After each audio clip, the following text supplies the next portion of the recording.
And now the Democrats on our side there were some that were gleeful, calling it like, now he's a convicted felon and those things. And now for our party, we were talking about criminal justice, and we are now talking about second chances. And now all of a sudden now you're like, well, he's a convicted felon and all these things.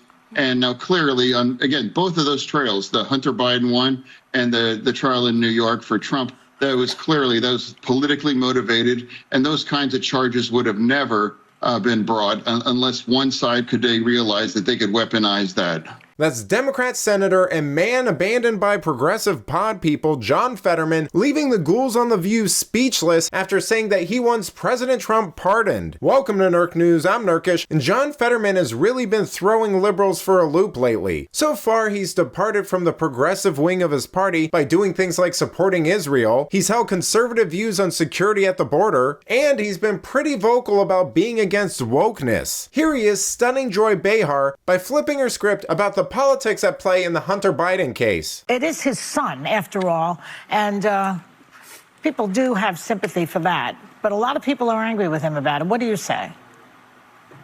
Oh, well, I think it's undeniable that the case against Hunter Biden was really politically motivated, but I also think it's true that the trial in New York for Trump that was political as well too. Now it's that, and in both cases, I think a pardon is appropriate, and I really think collectively, America's confidence in these kinds of institutions have been damaged by these kinds of cases, and we cannot allow these kinds of institutions to be weaponized against our political opponents. And it's very clear both trials were politically motivated and weaponized that on the other side.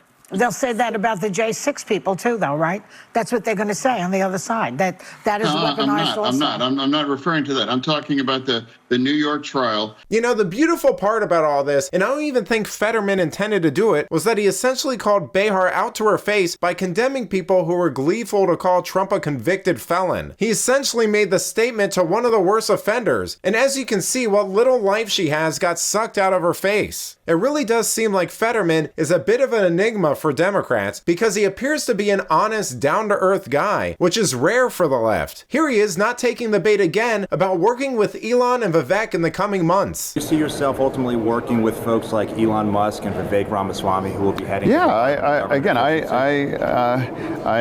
admire Mr. Musk. He's been involved in very important parts of American society, AI. SpaceX and other kinds of things. Yes, he's on a different team, but that doesn't make me an enemy. I don't be automatically going to become a critic.